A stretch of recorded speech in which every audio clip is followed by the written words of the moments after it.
Visite de chef d'État? Non.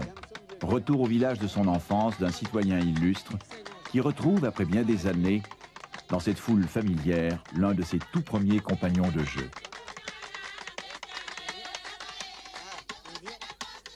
Au royaume d'enfance, c'est la fête dans le tourbillon des souvenirs.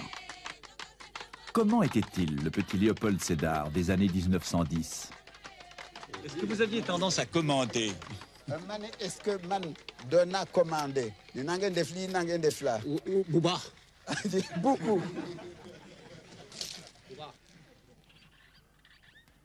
Décidé, vif, espiègle, ce petit garçon était le fils d'un riche commerçant, grand propriétaire terrien, Blaise Diogoy Senghor, qui prit 4 femmes et eut une trentaine d'enfants. L'un d'eux, né le 9 octobre 1906, allait connaître une destinée exceptionnelle. Âgé de quelques mois seulement, le petit Léopold Sédar quitte ces lieux. Son père l'emmène à Djilor, un village situé au cœur du pays sérère, à une trentaine de kilomètres de Joal. Pour le poète, ce sera l'éveil au royaume d'enfance, où règne la famille de sa mère. J'ai habité la maison de Djilor jusqu'à l'âge de 7 ans. Nous étions une soixantaine de personnes dans cette maison.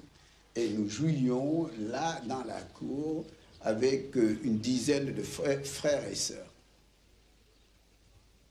Au temps de mon enfance, les côtres passaient ici apporter les marchandises, car mon père donc était commerçant.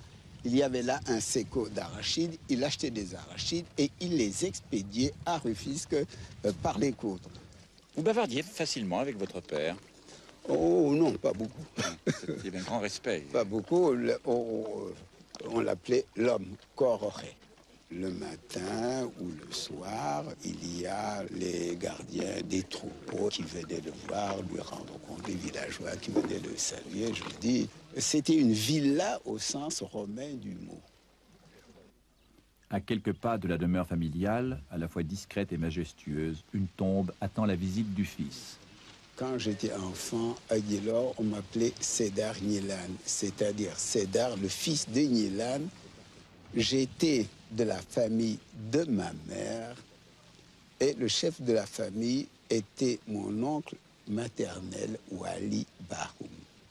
Ce que j'ai retenu de ma mère, c'est surtout beaucoup de douceur, beaucoup de tendresse. Elle était réputée pour ça. À 80 ans encore, elle était sourire.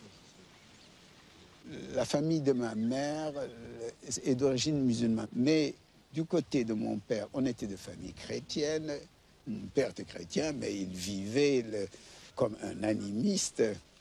Et ma mère, sur son lit de mort, s'est convertie au christianisme, a été baptisée. Et cela a été un très grand réconfort pour moi.